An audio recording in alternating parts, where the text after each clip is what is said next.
Imaginez cette scène. Vous avez une réunion importante dans 20 minutes. Vous lancez l'impression de votre document. Et là, votre imprimante s'arrête net. Pas de panne, pas de problème de papier, juste un message qui s'affiche à l'écran, cartouche vide, remplacez l'encre pour continuer. Sauf que vous venez d'acheter cette cartouche il y a 3 semaines à peine. Ce scénario, des millions de personnes le vivent chaque année. Et ce que vous allez découvrir dans cette vidéo va probablement vous mettre hors de vous, parce que ce n'est pas un accident, ce n'est pas un défaut, et ce n'est surtout pas une coïncidence. C'est un système. Un système parfaitement conçu, parfaitement huilé, pour vous faire payer encore et encore et encore. Alors aujourd'hui, on va poser la question que tout le monde évite. Faut-il boycotter les imprimantes ? Et je vais vous donner une réponse honnête, complète et peut-être très différente de ce que vous attendez. Restez avec moi. Ce que je vais vous révéler dans les prochaines minutes va changer votre façon de voir ces machines pour toujours. Mais avant d'entrer dans le vif du sujet, si vous regardez cette vidéo et que vous n'êtes pas encore abonné à cette chaîne, c'est le bon moment. Parce que dans quelques instants, je vais vous montrer des documents internes de fabricants, des preuves concrètes de manipulation, des alternatives que personne ne vous dit, et surtout, le verdict final sur ce qu'il faut vraiment faire face à ces abus. Tout ça, c'est le genre de contenu que je publie régulièrement ici. Alors cliquez sur le bouton « Abonner » juste en dessous, activez la cloche pour ne rien manquer et rejoignez la communauté de ceux qui refusent de se laisser faire. C'est fait ? Parfait. Maintenant, plongeons dans le scandale. Pour comprendre ce qui se passe vraiment avec les imprimantes, il faut d'abord comprendre le modèle économique qui les sous-tend. Et ce modèle, il repose sur une idée simple mais brutale, vendre la machine pour rien et se rembourser sur l'encre. Ça s'appelle le modèle rasoir et lame, la même stratégie que Gillette avec ses rasoirs. Sauf qu'avec les imprimantes, on a franchi des niveaux d'abus que personne n'imaginait possible il y a 20 ans.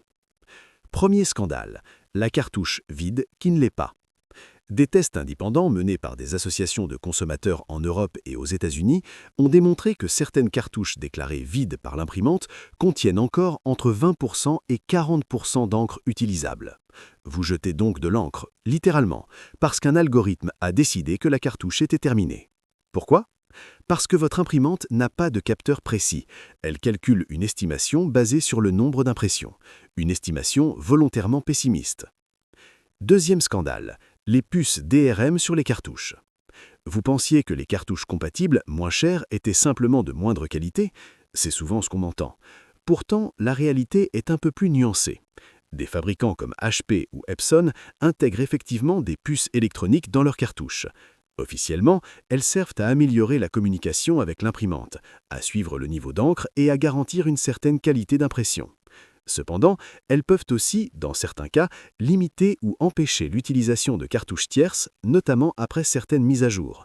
Résultat, même des cartouches compatibles qui fonctionnaient auparavant peuvent parfois ne plus être reconnues, ce qui montre que la question ne se limite pas uniquement à la qualité, mais aussi au contrôle de l'écosystème d'impression. HP, par exemple, a déployé plusieurs mises à jour firmware, notamment autour de 2022-2023, qui ont bloqué l'usage de certaines cartouches compatibles, parfois déjà utilisées par les clients, ce qui a suscité de nombreuses critiques et actions en justice. Et ce n'est pas une erreur, c'est une décision stratégique documentée. Troisième scandale, le nettoyage automatique inutile. Chaque fois que vous allumez certaines imprimantes Epson ou Canon, un cycle de nettoyage automatique se déclenche.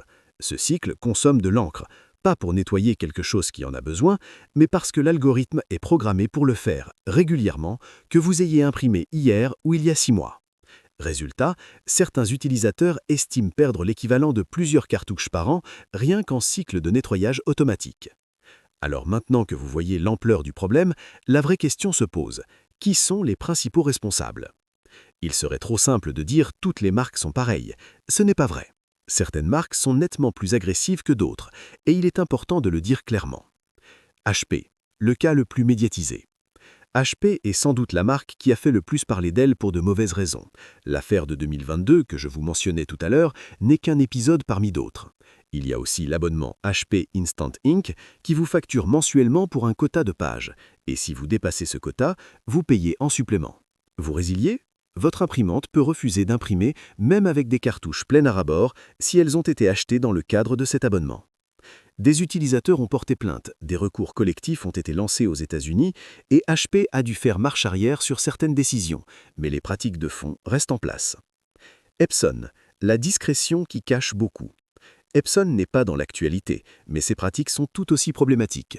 En particulier, le problème des coussinets d'encre, des éponges internes qui absorbent l'encre résiduelle des cycles de nettoyage. Lorsqu'elles sont saturées, l'imprimante s'arrête complètement et affiche un message vous demandant de l'envoyer en réparation. Ce mécanisme est géré par un compteur logiciel. Quand le compteur atteint un certain seuil, la machine s'immobilise même si les éponges ont encore de la capacité. Et Epson a dessiné ce système de telle façon qu'il est très difficile à réinitialiser sans passer par un technicien agréé. Canon, entre le bien et le mal. Canon joue un rôle plus ambigu. Certains de ses modèles sont parmi les plus honnêtes du marché, notamment ses imprimantes Megatank, qui utilisent un système de réservoir rechargeable. Mais d'autres modèles Canon appliquent exactement les mêmes pratiques de blocage des cartouches compatibles que leurs concurrents. Brother, l'exception honorable? Il faut reconnaître ce qui mérite d'être reconnu. Brother est souvent cité par les experts et les associations de consommateurs comme la marque la plus transparente. Ces cartouches sont généralement moins chères, plus durables, et la marque a historiquement été moins agressive dans le blocage des cartouches compatibles. Est-ce que Brother est parfait? Non. Mais dans un secteur où les abus sont la norme, être simplement honnête suffit à se démarquer. Et c'est précisément là que la vraie question commence à se poser. Parce que maintenant que vous connaissez les coupables, il faut comprendre pourquoi ce système existe et pourquoi il continue de perdurer. Voilà le moment de la vidéo où je vais vous dire quelque chose que vous n'attendez peut-être pas. La vraie vérité sur les imprimantes, ce n'est pas juste que les fabricants sont cupides, c'est que nous avons collectivement accepté ce modèle pendant des décennies et que certains d'entre nous en profitent aussi sans le réaliser. Laissez-moi vous expliquer. Quand une imprimante laser de bureau coûte 80 €, c'est parce que le fabricant perd de l'argent sur cette machine. Il récupère son investissement et son bénéfice sur les cartouches. C'est un contrat implicite, un contrat que personne ne vous a expliqué, mais que vous avez signé le jour où vous avez acheté cette machine au prix trop bout pour être vrai. Le problème, c'est que ce contrat implicite a dérivé. Il était acceptable quand les cartouches restaient dans une fourchette de prix raisonnable. Il est devenu inacceptable quand les fabricants ont commencé à utiliser la technologie, les puces DRM, les firmware, les algorithmes, pour verrouiller le système et éliminer toute concurrence. C'est la différence entre un modèle économique discutable et un abus caractérisé. Il y a aussi une dimension environnementale que personne ne met assez en avant. Les cartouches d'encre sont l'un des déchets électroniques les plus problématiques. Des millions de cartouches sont jetées chaque année en Europe. Une grande partie d'entre elles atterrit dans des décharges ou est incinérée. Les fabricants proposent des programmes de recyclage, mais ces programmes sont loin d'être utilisés par la majorité des consommateurs et leur impact réel est limité. Pire encore, les cartouches vendues comme recyclées ou rechargées par des tiers sont souvent bloquées délibérément par les mises à jour firmware des fabricants, ce qui est à la fois une pratique anticoncurrentielle et un désastre environnemental. La bonne nouvelle, le vent est en train de tourner. Des régulateurs européens ont commencé à se pencher sérieusement sur ces pratiques. La notion de droit à la réparation progresse en Europe et aux États-Unis. Des recours collectifs ont abouti à des compensations pour des millions d'utilisateurs. Et des alternatives technologiques sérieuses existent maintenant. Ce qui nous amène à la partie la plus importante de cette vidéo. Que faire concrètement? Boycotter, c'est bien. Savoir quoi faire à la place, c'est mieux. Alors voici vos options. Présentées honnêtement, sans jargon et classées du plus simple au plus radical. Option 1. Choisir les bonnes technologies dès le départ. Si vous devez acheter une imprimante, la règle numéro 1 est d'éviter les modèles à cartouches jetables traditionnels. Orientez-vous vers les imprimantes à réservoir rechargeable ou Megatank, EcoTank ou Megapixel selon les marques. Ces modèles utilisent des bouteilles d'encre liquide que vous versez directement dans un réservoir intégré. Le coût à l'impression est jusqu'à 10 fois inférieur. Canon, Epson et d'autres proposent ces modèles. L'inconvénient, le prix d'achat initial est plus élevé, mais sur 2 ou 3 ans, l'économie est très significative. Option 2, passer à l'impression laser. Pour les documents professionnels, les imprimantes laser sont souvent plus économiques à long terme. Les tonnerres ont une durée de vie plus longue, les machines sont généralement plus solides et les algorithmes de blocage sont moins agressifs que dans le monde de l'encre. De plus, les tonnerres compatibles tiers sont plus faciles à trouver et les fabricants laser généralement ont moins recours aux puces DRM bloquantes. Option 3, l'impression à la demande. Si vous imprimez que quelques fois par mois, posez-vous vraiment la question de l'utilité de posséder une imprimante. Des services d'impression à la demande existent dans la plupart des grandes villes. Bureaux de poste, librairies, papeteries. Pour 10 ou 15 impressions par mois, il est souvent moins cher de payer à l'unité que d'entretenir une machine. Option 4, le dépôt de plaintes collectives. Vous ne le savez peut-être pas, mais des associations de consommateurs en France et en Europe permettent de rejoindre des recours collectifs contre les pratiques abusives des fabricants. La CLCV en France, UFE Que Choisir et des organisations similaires dans d'autres pays ont déjà remporté des victoires contre HP et d'autres marques. Rejoindre ces actions, c'est concret, c'est légal et ça envoie un message. Option 5, la mise à jour firmware, votre ennemi silencieux. Quelle que soit votre imprimante, désactivez les mises à jour automatiques du firmware si votre modèle vous le permet. Certaines mises à jour sont conçues précisément pour bloquer des cartouches qui fonctionnaient très bien jusqu'ici. Vérifiez sur des forums spécialisés avant d'accepter une mise à jour. Maintenant que vous avez toutes les cartes dans les mains, il est temps de répondre à la question qui donne son titre à cette vidéo. Faut-il boycotter les imprimantes face aux abus des fabricants? Ma réponse est la suivante, et elle est nuancée parce que la réalité l'est aussi. Non, il ne faut pas boycotter les imprimantes en général. Ce serait une réponse émotionnelle à un problème structurel. Se passer totalement d'impression n'est pas réaliste pour la majorité des personnes, que ce soit pour des raisons professionnelles, administratives ou personnelles. Oui, en revanche, il faut boycotter certains modèles, certaines marques et surtout certaines pratiques. Un boycott intelligent, c'est un boycott ciblé. Ne plus acheter de modèles à cartouches jetables traditionnels.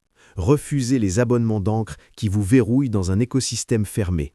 Évitez les marques qui ont délibérément mis à jour leur firmware pour bloquer des cartouches compatibles. Et surtout, en parler. Le boycott le plus efficace n'est pas celui que vous pratiquez silencieusement dans votre coin, c'est celui dont vous parlez autour de vous. C'est celui qui pousse votre entourage à faire des choix éclairés. C'est celui qui fait reculer les marques, parce qu'une réputation abîmée, ça se remarque sur les ventes. La vraie victoire n'est pas d'arrêter d'imprimer, c'est de forcer les fabricants à changer de modèle. Et cette pression vient de deux directions, la réglementation, que les gouvernements et régulateurs sont en train de renforcer, et le comportement des consommateurs. Vous êtes l'une de ces deux forces. Alors maintenant, la balle est dans votre camp. Voilà. Vous savez maintenant ce que la plupart des gens ignorent encore. Vous savez comment fonctionne le système, vous savez qui en profite, et vous savez quoi faire. Mais cette connaissance, elle n'a de valeur que si elle se propage. Alors je vous demande une chose simple, partagez cette vidéo. Envoyez-la à quelqu'un qui vient de se plaindre de son imprimante. Partagez-la dans un groupe WhatsApp, sur vos réseaux, à un collègue de bureau qui rechigne à changer ses cartouches depuis 3 semaines. Chaque partage, c'est une personne de plus qui ne se laissera plus avoir. Et dans les commentaires juste en dessous, je veux savoir, quelle est la pire expérience que vous avez vécue avec une imprimante ? Une cartouche qui a lâché au pire moment, une machine qui a refusé de démarrer sans raison, une mise à jour qui a tout bloqué. Racontez-moi, on est là pour ça. Si vous n'avez pas encore cliqué sur abonner, c'est le moment, parce que les prochaines vidéos vont continuer sur cette lancée. On va parler des arnaques technologiques que vous subissez sans le savoir, des alternatives qui méritent vraiment votre argent et des combats de consommateurs qui font vraiment bouger les lignes. Merci d'avoir regardé jusqu'au bout, c'est ça qui fait la différence. À très vite.